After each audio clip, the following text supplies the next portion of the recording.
beaucoup de plaisir de voir un homme politique, un nouvel homme politique, venir nous voir sur le plateau de FHP Direct. Christophe Bouillon, vous êtes député socialiste du Mans.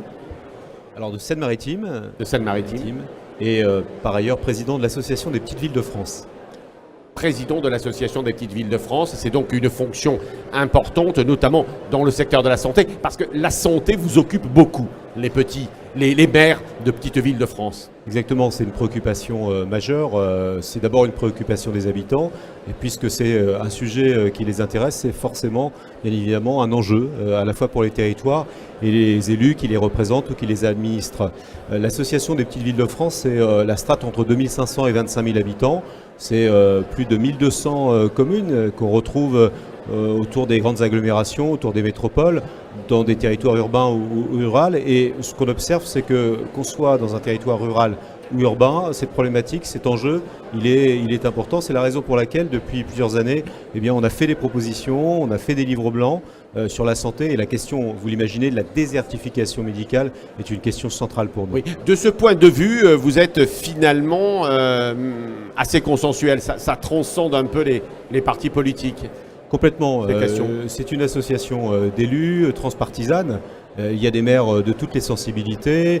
Ce qui nous rassemble, c'est d'essayer de travailler ensemble, justement, sur des propositions. Nous, on a fait ce choix, comme association d'élus, de ne pas être ni complaisant, ni opposant, mais d'être proposant. C'est-à-dire que lorsque on a le sentiment qu'il y a un enjeu, et celui de la carte sanitaire en est un, eh bien, il faut qu'on aille vers les pouvoirs publics avec dans la main des propositions. C'est ce qu'on a fait notamment quand a été ouvert la grande séquence du débat national.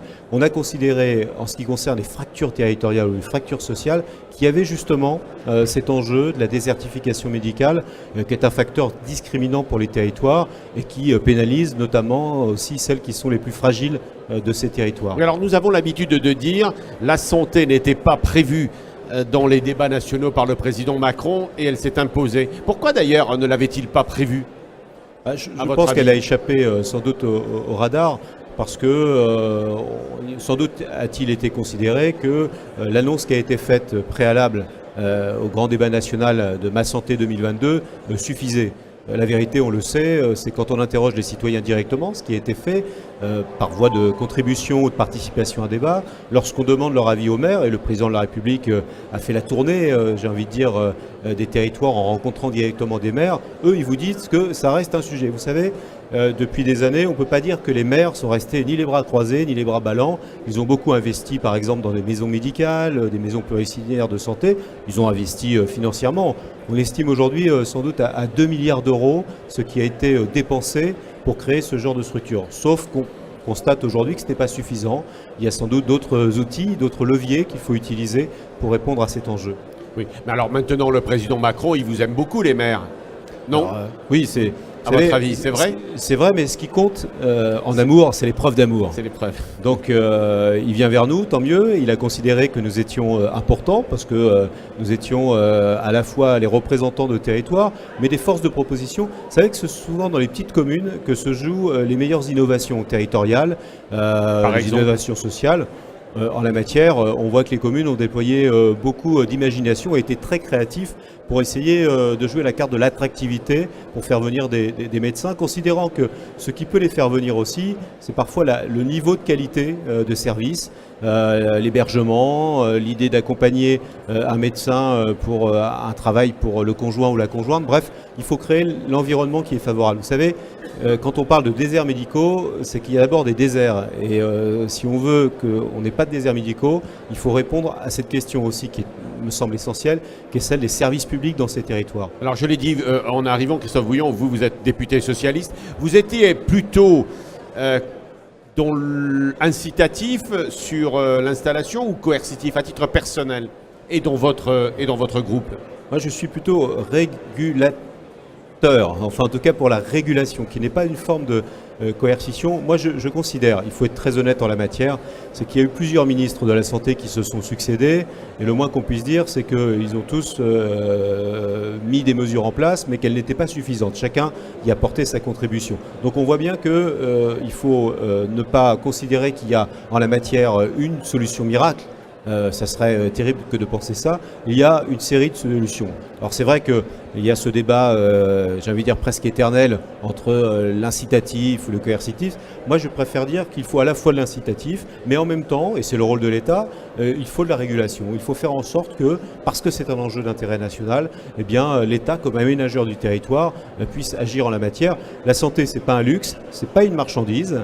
Il faut donc que la puissance publique joue pleinement son rôle. Et à l'observation, puisque vous êtes un élu de la nation, qu'est-ce qui fait que vos villages, petites villes, puissent être suffisamment attractives pour un médecin ou une jeune femme médecin, sa famille quand elle en a? Alors si elle n'a pas de famille, c'est encore peut-être plus difficile parce que c'est un exercice vraiment isolé. Vous savez, il se passe beaucoup de choses positives dans les petites villes.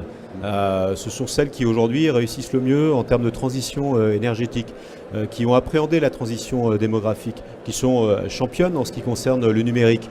Ce sont des territoires où il y a une qualité de vie qui est essentielle. Vous savez, aujourd'hui, l'enjeu, c'est plus comme avant de déplacer de la main-d'œuvre, mais c'est de déplacer de la tête d'œuvre. Et pour faire déplacer des personnes, pour exercer des fonctions de médecin ou des fonctions de cadre, eh bien, il faut offrir un cadre de vie qui soit de qualité. Vous savez, il est plus intéressant de vivre aujourd'hui dans une petite ville que plutôt dans une grande ville où il y a des niveaux de pollution qui sont importants. Donc il y a une carte à jouer pour les petites villes et croyez-moi, les maires de ces petites villes, elles jouent pleinement cette carte. Oui, je dois dire que je me suis dit ce matin en venant à la Paris Healthcare Week, où il y avait des dizaines et des dizaines, des centaines, des milliers de personnes, on était dans des queues incroyables. Je me suis dit que effectivement la ville avait quelque chose de fou et que j'aurais bien été ce matin dans mon petit village Sévenol. Mais enfin. Complètement. Vous savez, on a cette chance historique en France, c'est qu'on a des petites villes. Christophe Bouillon, on a découvert quand même à l'occasion de la crise des Gilets jaunes que c'était pas si facile de vivre dans des petits villages ou dans des petites villes à l'arrière des centres urbains, qui avaient des problèmes de transport. Enfin, on a découvert que finalement, ces gens-là ne vivaient pas si bien. Alors, ils vivent bien quand ils rentrent le soir après le travail. Ce qui est difficile pour eux, c'est les mobilités, c'est de se déplacer. Tous les jours, qu'est-ce qui se passe? Vous avez des milliers de personnes, voire des millions de personnes qui vont travailler dans les cœurs d'agglomération, dans les centres des métropoles, qui contribuent à la création de richesses de ces métropoles. Mais quand ils rentrent le soir chez eux, ils observent qu'ils n'ont pas les services public à la hauteur de l'investissement ou du sacrifice qui est le leur quand ils vont travailler dans ces agglomérations. Nous, on milite pour un vrai ruissellement territorial qui n'existe pas aujourd'hui. Prenez par exemple l'agglomération de Bordeaux. Eh bien, le ruissellement territorial, il s'arrête à Libourne. Juste derrière, il n'y a rien. Et je crois que c'est important parce que justement les habitants de ces territoires, ils aient plus que le sentiment, ils se disent oui, moi, je crée de la richesse juste à côté de chez moi.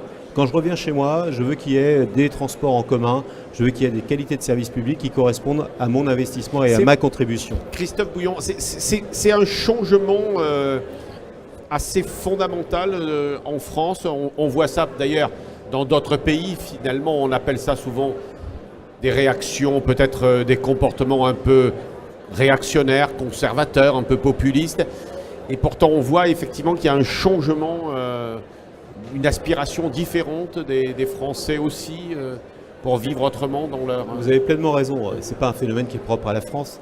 On le voit en Angleterre, on le voit aux États-Unis même, où il y a des territoires qui se sentent abandonnés, délaissés. Bon, la vérité, c'est que ces territoires, et c'est encore plus fort en France, de fait de son histoire, de fait de son principe d'aménagement, sont des territoires qui répondent, en tout cas qui peuvent répondre à une attente qui est très forte et qui va aller en grandissant, qui est celle justement du sens, de la recherche de sens. Qu'est-ce qu'on observe aujourd'hui par exemple si on prend les millenniums?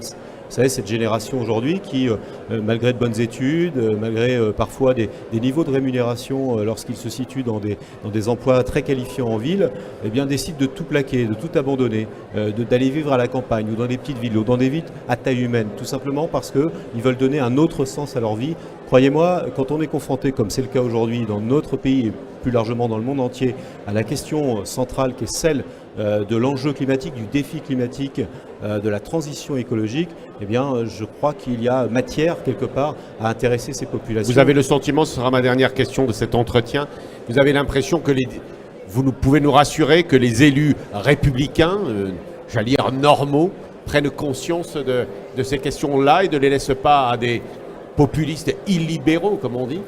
Ils n'ont pas le choix. Vous savez, vous n'avez pas le choix. D'abord, il y a un changement de génération. On voit venir aujourd'hui des maires qui sont un peu plus jeunes, qui ont anticipé quelque part ces transitions, qui en sont les porteurs, qui en sont de cette génération quelque part.